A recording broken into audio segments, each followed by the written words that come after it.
Today, let's talk a little bit about situational awareness. From Thanksgiving to Christmas is one of the busiest times of the year for most retailers. The crowds have kind of come and go depending on what year it is, but this year, from what I've seen so far, it looks like they're probably going to be a big crowd again in the malls and the shopping centers and places like that. So you want to pay attention to what's going on around you. Situational awareness is crucial to making sure that you keep yourself and your family safe while you're out shopping.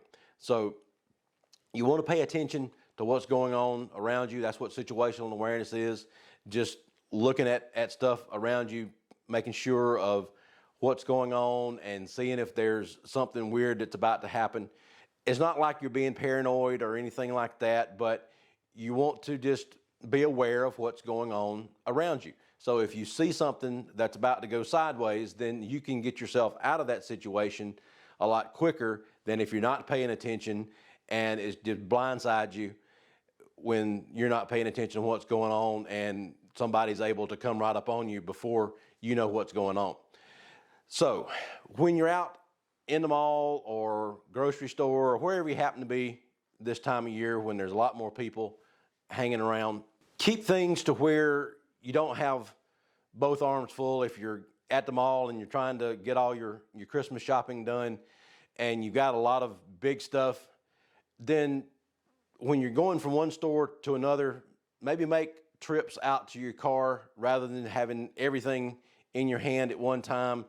Go from one store, go put that stuff up, then go to the next store and put that stuff up so that you're not carrying around everything all the time, because you want to be able to get to whatever you've got on you that's going to protect you, whether you're at a place where you can have a firearm with you or if you're just going to have a knife or something else, some pepper spray or whatever you might happen to have with you to protect yourself. You want to be able to get to it no matter what the situation is. So if you've got your hands full of stuff, then you're not going to be able to get to whatever it is that you're going to use to protect yourself with. So don't have both hands full of stuff. So when you're going in between stores and you're walking down through the mall and something seems a little bit out of the ordinary as far as something might be happening in front of one of the other stores, or there's somebody dressed totally inappropriate for the situation.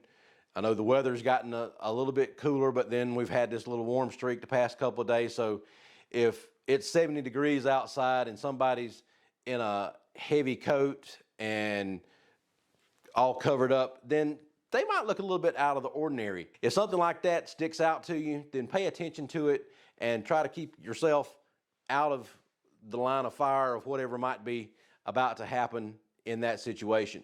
And it may not be anything, but it's always better to be safe than sorry and get yourself in a situation that you have to wind up fighting to get out of. When you're in the parking lot and you're going to your car, look around and see if there's anybody that's hanging out in the parking lot that's walking in between cars, checking stuff out. I had a lady in my CWP class today, and she was telling me about the last time she was at Walmart.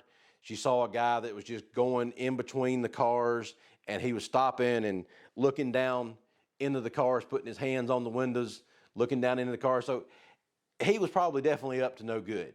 So if you see something like that going on and your car is not anywhere around that, then just go to your car and get out of the way, call the police and let them take care of a situation like that. Now, if somebody like that is around your car, then you go somewhere else for the time being and let them get away from the car. You call the police or notify store security, take a picture of the person so that it'd be easier to identify them when you're out there. Or if you've got the alarm on your car, press the alarm button and scare them away from your car. That's a quick way to get somebody away from your car. Is just press that alarm button, let the horn and the light start going off, and it's going to scare somebody away from your car.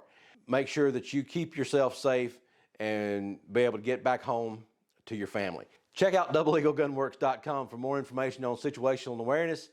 Like and subscribe down at the bottom, and we'll talk to you later. Thanks. Bye.